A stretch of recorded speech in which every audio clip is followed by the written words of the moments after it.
జై శ్రీమన్నారాయణ. ఆండాల్ దివ్య తిరువడిగలే శరణం. ఈరోజు తిరుప్పావైలో 21వ పాశురము.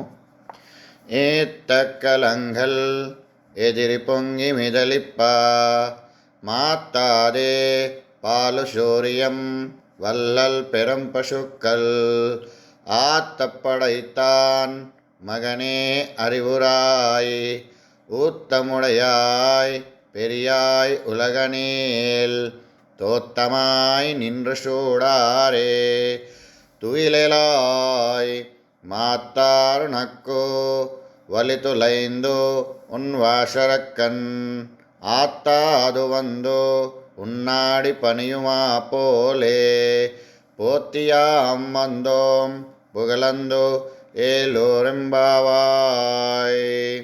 ఆండాల్ దివ్య తిరువడిగలే శరణం. జై శ్రీమన్నారాయణ. నిన్న మన ఆండాల్ తల్లి నీలాదేవిని మరియు శ్రీకృష్ణ పరమాత్ముని నిద్ర మేల్కొల్పి సన్నివేశంలో ఉండగా భగవంతుని ఆశ్రయిస్తే ఫలితాలు దక్కుతాయో దక్కవో చెప్పలేం, కానీ నా సంశయోస్తి తద్భక్త పరిచర్య రతాత్మవాన్. భగవంతుని యొక్క అనుగ్రహాన్ని అందించినటువంటి భక్తాగ్రేసురులైన ఆచార్య ఆశ్రయణం వారికి సిద్ధి తప్పక కలిగే తీరుతుంది. సంశయం అనేటువంటిది అక్కర్లేదు అని నిరూపిస్తారు. అయితే ఆచార్యులే అందు విశ్వాసం కలగటం కొంచెం కష్టం. ఎందుకంటే ఆచార్యులు కూడా మనలాగే ఉంటారు. భగవంతుని చేరటానికి వీరు తోడ్పడుతూ ఉంటారు. విశ్వాసం కలుగుతుంది. ఆండాల్ తిరుప్పావైలో కనిపించిన దాన్ని విశ్వసిస్తూ కనిపించని దాని వైపు సాగవలనని నేర్పుతుంది. ఇక్కడ మనకు రెంటిపై విశ్వాసం కలగాలి. ఒకటి ఇక్కడ భగవంతుని చూపించే ఆచార్యుడి మీద, రెండవది ఆ భగవంతుని మరొక రూపమై ఉన్న మనకు కనిపించే అర్చనామూర్తి యందు. మన కంటికి కనిపించేసరికి మనకు నమ్మకం అనేటువంటిది కలగటం కొంచెం కష్టమవుతుంది. అయితే ఈ యుగంలో మాత్రం కేవలం విగ్రహ రూపంలోనే కనిపిస్తాడు. ఇతర యుగాల్లో కృష్ణుడిగా, రామునిగా కనిపించేటట్టుగా కనిపిస్తున్నాడు కదా. ఇతనేంటి దేవుడు అని సామాన్యులే కాదు, వేదాధ్యయనం చేసిన చతుర్ముఖ బ్రహ్మ, ఇంద్రుడంతటి వారే పొరపాటు పడక తప్పలేదు. ఇంద్రుడు దేవతలకు అధిపతి, పరమ గర్విష్ఠి. అలాంటి వానికి ఇంద్రయాగం చేస్తుండగానే వారు గోకులంలో పెద్ద వానలు ఇచ్చేవాడు. ఇంద్రుని వారి విశ్వాసం. ఒకరోజు గోకులంలో పెద్దలంతా ఇంద్రయాగం తలపెట్టారు. అందరూ ఇంద్రునికి అర్పించడానికి పదార్థాలను తయారు చేస్తున్నారు. అయితే కృష్ణుడికి ఇదేంటో తెలుసుకోవాలని కుతూహలపడి పెద్దలను అడిగాడు. అయితే వారు వర్షాలు ఇచ్చే వరుణుడు ఇంద్రుడి ఆధీనంలోనే ఉంటాడు కదా, ఆ వర్షాలు వస్తేనే కదా మనకు పంటలు పండుతాయి, గోవులకు ఆహారం లభిస్తుంది, ఆ గోవులకు పాడి పంట మన జీవనాధారం ఆధారపడి ఉంటుంది, అందుకే చేస్తున్నామని చెప్పారు. అయితే ఇంద్రుడు దేవతలకు అధిపతి, ఒక ఉద్యోగి. ఇలాంటి వారెందరో తన ఆధీనంలో పనిచేస్తున్నవారు. ఈ విశ్వం యొక్క స్థితి కోసం అలాంటి తాను ఇక్కడే ఉంటుంటే తనను మరిచిపోయి ఆ ఇంద్రుడికి చేయటమేంటి? ఆ ఇంద్రుడు ఇవ్వాలన్నా తాను వెనక నుండి ఇస్తాననే కదా, వెనుకనున్న వాళ్ళు ఇవ్వాలి కదా, ఇవ్వగలడు అని ఆ ఇచ్చేవాణ్ణి నేను ఇక్కడే ఉండగా నన్ను కాదని చేస్తున్నారే అని కృష్ణుడు అనుకున్నాడు. వాళ్ళందరికీ ఈ విషయం ఎలాగ తెలపాలని అనుకొని అందరినీ ఒక దగ్గరికి చేర్చి, వానలిచ్చేది ఇంద్రుడా కాదు, సూర్యుని శక్తికి సముద్రంలో నీరు మేఘాలుగా మారితే ఆపై గాలి వీస్తే మన దగ్గరకు వచ్చాయి. ఆ గోవర్ధన పర్వతం అడ్డుకోవడం చేత మనకు వర్షం బాగా వస్తుంది. మనం గోవర్ధన పర్వతానికే కదా పదార్థాలను అర్పించాలి, కృతజ్ఞతలు తెలుపుకునేది అని విన్నవించుకున్నాడు. అందరికీ సబబే అనిపించింది.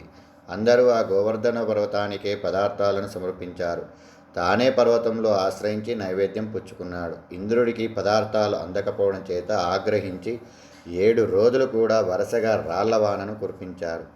ఇదిగో మనం చేసిన తప్పుకి ఇంద్రుడు ఆగ్రహించాడు కన్నయ్య అని అందరూ కృష్ణుని చేరగానే, మనం ఆరగింపు ఇచ్చిన పర్వతమే మనల్ని కాపాడుతుందా ఏమంటూ ఒంటి వేలుతో ఆ కొండను, గోవర్ధనగిరి పర్వతాన్ని ఎత్తిపట్టుకొని గోవర్ధనుడయ్యాడు. ఇంద్రుడు తనకి అర్పించినవన్నీ తానే తినాలని అనుకున్నాడు. ఆ ఇంద్రులలోనూ ఉండేవాడు శ్రీకృష్ణుడే కదా.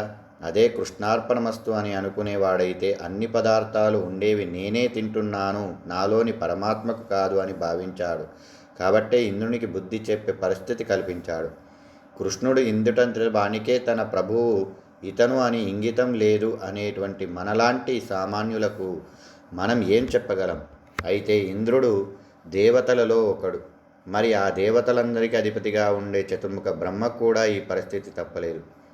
గోకులంలో కృష్ణుడు లీలలు అందరూ చెప్పుకుంటుంటే బ్రహ్మకు కూడా అసూయ కలిగి ఇదేదో చూడాలని గోకులంకు వచ్చాడట. ఆ రోజు కృష్ణుడు గోపబాలుల మధ్య కూర్చుని సద్దులు ఆరగిస్తుండగా చూసి, ఈ ఎంగిలి వేషాలు వేసేవాడా దేవుడంటే అని అనుకున్నాడు. ఈ వ్యక్తి ఏంటో ఇంద్రజాలం చేస్తున్నాడు, వీడికి బుద్ధి చెప్పవలే అని అనుకున్నాడు. గోవులను అపహరించి ఒక గుహలో దాచాడు. అంతలో ఒక గోపబాలకుడు వచ్చి, కృష్ణా, మనం గోవులు కనిపించడం లేదు అని చెప్పాడు. కృష్ణుడు వాటిని వెతుక్కుంటూ అటు వెళ్ళగానే గోపబాలుడు అపహరించిన మరొక గుహలో దాచాడు.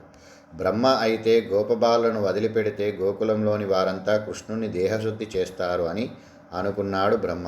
ఇక బ్రహ్మలోకంకి బయలుదేరాడు బ్రహ్మ. ఇది చూసి కృష్ణుడు బుద్ధి చెప్పాలని నిర్ణయించుకున్నాడు. ఎన్నెన్ని దూడలు, ఎన్నెన్ని గోవులు, ఎందరెందరి గోపబాలను బ్రహ్మ దాచాడో అందరి రూపాలను తనదిగా చేసుకున్నాడు. కృష్ణుడు అందరి రూపాలు ఆయనే దాల్చాడు. వారి వారి ప్రవృత్తుల్లో సహాయ ఏడాది కాలం అట్లానే ఉన్నాడు. గోకులంలో ఇప్పుడు అందరి రూపాల్లో ఉన్నది కృష్ణుడే అవ్వటంతో నందగోకులమంతా ఆనందం తరంగితంగా అయ్యింది. ఆ చేస్తూ బ్రహ్మలోకం వెళ్ళి బ్రహ్మరూప దాల్చి అక్కడి వారితో తన రూపం వేసుకొని ఒకడు వస్తాడు, బాగా శుద్ధి చేయండి అని చెప్పి వచ్చాడు కృష్ణుడు. బ్రహ్మకు తన లోకంలో కూడా ఆదరణ లేకపోయి నందగోకులం చేరి చూస్తే ఎక్కడి పిల్లలక్కడ, ఎక్కడి గోవులక్కడ కనిపించాయి. ఆశ్చర్యపడిపోయి తాను దాచిన గుహల్లో చూస్తే తాను దాచినవన్నీ కనిపించాయి.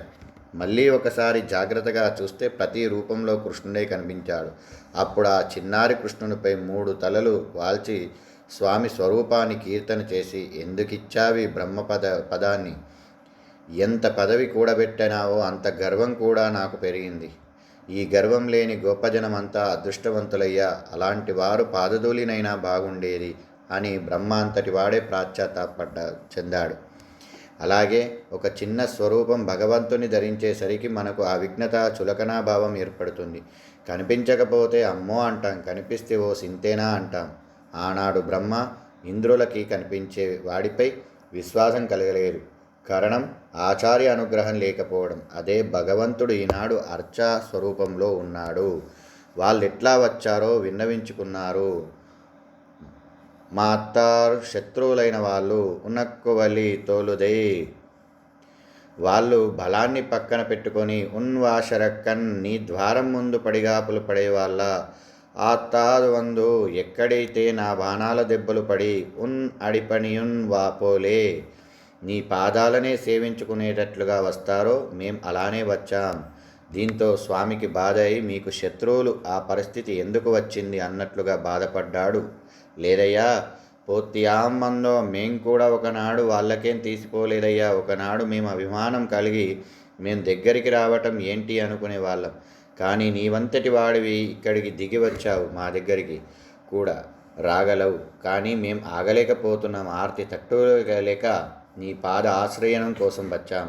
అయితే శత్రువులు వాళ్ళ శరీరాన్ని కాపాడుకోవటానికి నీ దగ్గరికి శరణు అంటూ వస్తారు.